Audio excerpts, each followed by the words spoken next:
हा विषय तुमचाही जिव्हाळ्याचा आहे।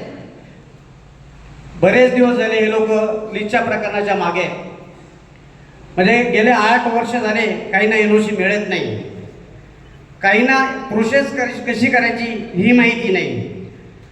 आज माननीय मुख्यमंत्री देवेंद्रजी फडणवीस साहेब, महसूल मंत्री चंद्रशेखर बावनकुळे साहेब आणि दोन्ही उपमुख्यमंत्री यांनी एक विधिमंडळामध्ये विषय घेऊन कॅबिनेटमध्ये या विषयाला मंजुरी दिली। लीज धारकांच्यासाठी पूर्णपणे एका जागेवर 3 महिन्याच्या आत पूर्णपणे भोगोटादार वर्ग 1 अशी नोंद करून सर्वच लीज धारकांना त्यांच्या उपयोगात असणाऱ्या जागा, काही रहिवासी असोत काही वाणिज्य असोत, त्या झाल्या पाहिजेत यासाठी विषय केलेला आहे। आताच ठाणे जिल्ह्यामध्ये माननीय महसूल मंत्री ठाणे येथे आले आणि या विषयाला जास्त पाठबळ कसं मिळेल म्हणून आमदार साहेब त्या मीटिंगमध्ये होते। त्याच वेळेला आमदार साहेबांनी हा विषय मुरबाडचे तहसीलदार साहेबांनी मला सांगितला का मुरबाड शहरातील जेवढे भाडेधारक लीजधारक आहेत तेवढ्यांना एकदा आपल्याला बोलवा, त्यांच्याशी आम्ही चर्चा करतो, नक्की अडचणी काय आहेत। तर साहेब बोलले तेवढंच नाही तर ज्या ज्या डिपार्टमेंटला या लोकांना जावं लागतंय त्या सर्वच डिपार्टमेंटची माणसं एका छताखाली कशी येतील आणि माझ्या या भाडेधारकांना त्याचा उपाययोजना कशी समजून सांगता येईल त्यासाठी मीटिंग लावलेली आहे। खरोखरच आमदार साहेबांचा एखादा विषय त्यांनी डोक्यावर घेतला तर तो मार्गी लागतो, याचा जिवंत उदाहरण म्हणजे 12वी प्रकल्प आहे। निलवंड धरणाचा पॅकेज 12वीच्या लोकांना दिला। महाराष्ट्रामधील पहिला प्रकल्प असा आहे का एका तालुक्यातील 1200 लोक साहेबांनी नोकरीला लावली।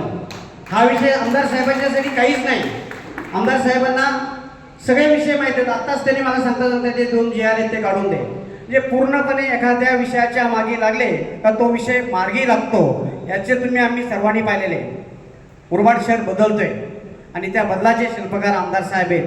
आज जे 20 वर्षामध्ये आपण सर्वांनी पाहिलेले जे जे आपण अपेक्षित नव्हतो, मुरबाड शहराचा उड्डाणपूल असो, मुरबाड शहराचा बस डेपो असो, पाणी पुरवठ्याचा विषय असो, अजून बरेचसे असे विषय आहेत का आमदार साहेब लावून दिले आणि पूर्ण केले, म्हणजे नुसते बोललेच नाही ते करून दाखवलेले।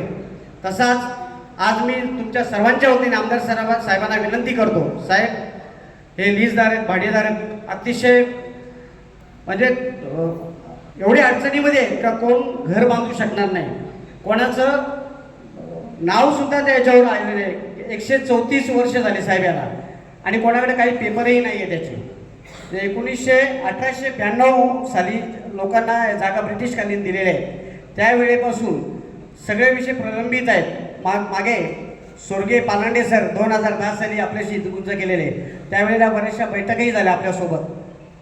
त्यावेळेला त्यांचं असं म्हणणं होतं का कर्जतच्या धर्तीवर मुरबाडचाही निर्णय लागावा, पण बाकीच्या लोकांना माहीत नसेल कर्जतचं आणि मुरबाडचं वेगळं होतं, पण हे महाराष्ट्राचाच पूर्णपणे विषय होता।